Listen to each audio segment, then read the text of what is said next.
was there any significant obstacles that you came across along the way that you'd like to share with the viewers that they may come up against, and therefore how you handled that, and tips you could give them around that? I think one of the biggest things is really being ready for it, because like I said before, people have been telling me for years that I should get off of sugar and just inflammatory foods altogether. And I just had to be ready and open to doing that. And then also being able to find some alternatives that make it feel like you're not deprived. And that's one of the biggest things that am that's important to me, and that is something that I work with my clients on too, is making sure that you don't feel deprived, because if you do, you're never going to stick to it. So I think because I was ready for it and open to it, it hasn't been a huge obstacle. But like I said, there are still times where I will allow myself to have something that might have refined sugars in it, and I make that conscious choice, and I don't beat myself up over it either. Yeah, yeah. And that's such a empowering place to be in, isn't it? It is. Yeah. Yeah. And that's all we can because hope.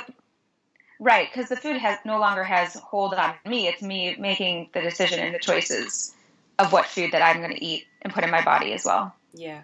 Yeah, and I quite often express to, my Ditch the Sugar workshop participants and things like that, when you're in that space of choice and you do choose to have a more undesirable choice than you would normally have, you know that you won't feel so good about it, but you're still in power, because you've decided that's okay. I've got the space to feel a bit crappy tomorrow after I eat this, but I'm still going to enjoy it right now. And that's what we want, is for people to be able to just be aware and educated right. about what they're eating, so that they can see the connections as well, and then hopefully choose more empowering choices than less empowering choices when it comes to and sugar. It's almost like right, and it's almost like research or experimenting for yourself too, and seeing how you do feel, because I think it was like a year and a half after I had stopped having the refined sugars, I went and had some ice cream or something in the middle of the afternoon, and I felt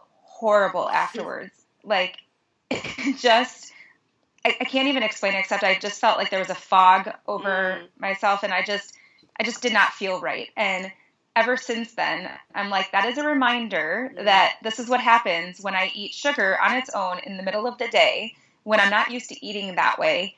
And do I really want to feel like that? And there's been times where I've been tempted to maybe get some ice cream, and then I'm like, I do not have the desire to feel really crappy for the next 3 hours, so I'm going to choose not to have it. Yeah. Yeah, I love that. Yeah, I often talk about my experiences in that way as well.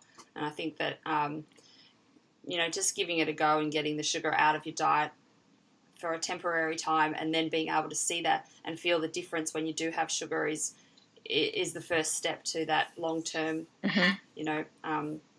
commitment to it, because you just think, like I have clients now that reflect that, they've had lollies and things like that, and they've just got an instant headache, and like you said, felt foggy and just felt really tired straight away. And they're like, I thought sugar was supposed to make you feel energized, So, but they've seen felt the difference, and that just makes it easier for them to continue to make better choices once they get that significant definition of how they feel, But it's just getting some of it out first. So many people have so much in refined foods and sugar in their diet that they don't feel the difference. So just taking that first step and refining the diet a little can make all the difference.